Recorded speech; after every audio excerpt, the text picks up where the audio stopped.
Assalam, alaykum wa rahmatullahi wa barakatuh. Bienvenue, âme en quête de lumière. Aujourd'hui, nous entrons dans un moment sacré, un moment que trop de cœurs laissent peu passer dans le silence de l'insouciance. Les 10 jours de Dhul Hijjah. Le prophète, paix et bénédiction sur lui, nous a dit que rien n'égale ces jours, et pourtant, combien de fois les avons-nous négligés? Tu risques de regretter de ne pas écouter ceci profondément. Premier, l'appel d'Allah dans le silence du temps. Il y a des instants que l'on traverse sans les voir, des moments d'or pur que l'on foule du pied, absorbés dans la poussière des habitudes. Les 10 premiers jours de Dhul Hijjah font partie de ces instants, 10 jours. Et pourtant, 10 éternités pour celui qui sait entendre. Pas une simple suite de jours, mais 10 invitations divines posées sur ton chemin comme des perles sur un fil invisible. Le prophète Muhammad, paix et bénédiction sur lui, a dit « Il n'y a pas de jours durant lesquels les bonnes actions sont plus aimées par Allah que ces 10 jours. » Bukhari, 969. Il n'a pas dit cela des nuits du destin, ni même du Ramadan tout entier. Il a désigné ces jours-ci. Alors pourquoi notre cœur reste-t-il sourd à cet appel? Pourquoi ce frisson divin passe-t-il sans nous traverser? C'est que le vacarme du monde a couvert le silence sacré de ces jours. 10 jours, le temps d'un réveil, le temps d'une métamorphose. Mais pour cela, il faut savoir écouter le silence. Ce n'est pas dans l'agitation que l'on entend l'appel d'Allah, c'est dans la pause. Dans la fissure, entre 2 respirations, là, un souffle tombe et un autre se lève, le souffle de la conscience. Allah a gravé leur importance dans l'éternité, par l'aube et par les 10 nuits, Sourate Al-Fajr 89, 1-2. Ce n'est pas une simple mention, c'est un serment divin. Quand Allah jure, c'est que le ciel entier se penche vers la terre, c'est que l'univers tout entier s'arrête pour écouter. Et toi? Est-ce que tu t'arrêtes? Est-ce que tu entends ce serment dans ton cœur, ou laisses-tu passer le souffle de l'aube sans te retourner? Seras-tu éveillé lorsque ces portes s'ouvriront, ou plongé dans un sommeil doux et meurtrier? Il ne reste que 10 jours. Mais en vérité, c'est toute une vie que tu peux retrouver dans leur lumière. Deuxième, l'histoire du jeune berger et le mont Arafat, dans une vallée oubliée par les hommes, mais jamais par Allah, vivait un jeune berger.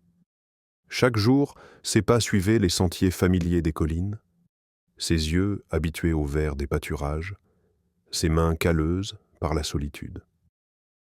Il n'était ni érudit, ni voyageur. Il ne récitait pas des pages entières du Coran et n'avait pas les moyens de faire le Hajj. Mais dans son cœur, une étincelle veillait, une lumière que seule la sincérité allume. Il avait entendu les anciens dire que les 10 jours de Dhul Hijjah sont les plus aimés d'Allah. Il n'en comprenait pas toute la grandeur, mais il ressentait que ces jours portaient quelque chose de différent dans l'air. Ce jour-là, alors que ses moutons broutaient en silence, il s'éloigna, leva ses mains vers le ciel et murmura « Ya Allah, je ne suis personne. Je ne peux pas aller au Hajj ni jeûner comme les pieux. Mais je suis là. Je t'invoque. Je t'aime. » C'était tout. Pas une longue prière. Juste un cri du cœur, simple, nu, offert sans condition. Cette nuit-là, dans le monde invisible des songes, il se vit au mont Arafat. Le vent soulevait son vêtement, la lumière l'enveloppait, et il pleurait, le cœur ouvert, vulnérable, aimant. Une voix douce, venue d'ailleurs, lui souffla « Tu étais là avec ton cœur. » Et c'est tout ce qu'il voulait. Ce n'était pas une illusion, c'était un rappel. Une preuve que là où le corps ne peut aller, le cœur peut voler. Combien d'entre nous attendent de grandes occasions pour se rapprocher d'Allah? Combien restent figés par l'illusion qu'il faut tout faire parfaitement ou ne rien faire du tout? Mais Allah ne regarde ni nos titres, ni nos parcours. Il regarde nos cœurs. Ni leur chair, ni leur sang n'atteindront Allah. Mais ce qu'il atteint de votre part, c'est la piété. Sourate Al-Hajj 22, 37. Ce jeune berger n'était rien aux yeux du monde, mais il fut un roi dans l'invisible. Il a compris que parfois, un simple « Ya Allah » dit avec amour pèse plus lourd que 1000 actions vides. Et toi, où est ton cœur en ces 10 jours bénis? Troisième, la porte du pardon est ouverte. Il y a des instants dans une vie où tout peut basculer, pas par un grand événement, pas par une révolution extérieure, mais par un simple retour vers Allah. Les 10 jours de Dhul Hijjah sont une porte entr'ouverte. Non, pas simplement entr'ouverte, grande ouverte, une porte vers la miséricorde, vers le pardon, vers une version de toi-même que tu ne reconnaîtras même plus, tant elle est allégée, purifiée, libérée. Le prophète Muhammad, paix et salut sur lui, nous a transmis un secret du ciel. Il expie les péchés de l'année précédente et de l'année suivante. Muslim, 1162, juste en jeûnant le jour de Arafat, une journée, 2 années, c'est presque impensable. Et pourtant, c'est la promesse du prophète. Imagine. Les fautes que tu regrettes encore, les erreurs que tu caches, les instants d'égarement que tu préfères oublier. Allah peut les effacer sans même que tu les nommes une par une. Il te demande juste de revenir, un petit effort, un souffle sincère. Et tu crois que tu n'en es pas capable? Écoute cet appel gravé dans les cieux et hâtez-vous vers un pardon de votre Seigneur et un paradis aussi vaste que les cieux et la terre préparés pour les pieux. Sourate Ali Imran 333. Ce n'est pas un simple conseil, c'est un cri d'amour, une urgence. Hâte-toi. Ne tarde pas. Ne remets pas à demain ce qui peut te sauver aujourd'hui. Le paradis n'est pas fermé à ceux qui ont fauté. Il est ouvert à ceux qui reviennent, encore, et encore, et encore. Alors, questionne ton cœur. Combien d'années vas-tu encore traîner ces chaînes invisibles? Combien de jours vas-tu laisser passer, en sachant que la main d'Allah est déjà tendue vers toi? Tu n'es pas trop loin. Tu n'as jamais été trop loin. Le pardon est là. Maintenant. 4. Le talisman du dhikr, le secret oublié. Il y a des mots qui ne vieillissent jamais. Des mots qui traversent le temps sans perdre une seule lettre de leur lumière. Des mots simples, mais qui, une fois déposés sur la langue, deviennent talisman pour l'âme. La ilaha illa Allah, Allahu Akbar, Alhamdulillah. Le prophète, paix et salut sur lui, nous a soufflé ce secret comme un père murmure un trésor à l'oreille de son enfant. Multipliez dans ces jours le tahlil, la ilaha illa Allah, le takbir, Allahu Akbar, et le tahmid, Alhamdulillah. Ahmad. Tu crois peut-être que ce ne sont que des sons, mais à chaque syllabe, tu es en train de reconstruire ton monde intérieur. Chaque mot, s'il est prononcé avec conscience, devient un pont vers l'éternité, un refuge invisible, un rempart contre l'oubli. Dis-le maintenant, pas dans ta tête, pas distraitement. Dis-le avec ton cœur, la ilaha illa Allah. C'est le cri de ton existence, le sens de tout ce que tu es, Allahu Akbar. C'est ton détachement du monde, Alhamdulillah, c'est ta gratitude d'exister, et peut-être, juste peut-être. Tu viens de graver une lumière dans ton livre, une seule répétition, mais si elle a été dite dans la présence du cœur, elle peut te précéder dans l'au-delà comme un flambeau.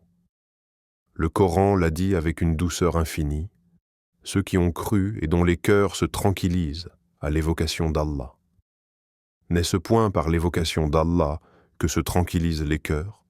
Sourate Ar-Ra'd, 13h28. Nous avons oublié ce secret.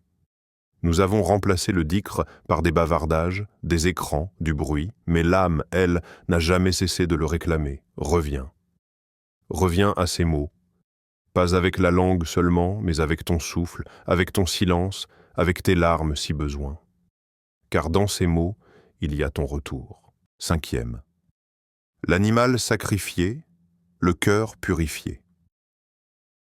Chaque année, des millions d'animaux sont sacrifiés à travers le monde musulman. Le sang coule, les lames brillent, les familles se rassemblent. Mais qu'en est-il de nos cœurs? Sont-ils aussi offerts? Ou restent-ils intacts, verrouillés, indifférents à l'appel d'Allah? Le sacrifice n'est pas un rituel vide, ce n'est pas un simple acte culturel ou un héritage ancien. C'est un miroir tendu vers l'intérieur.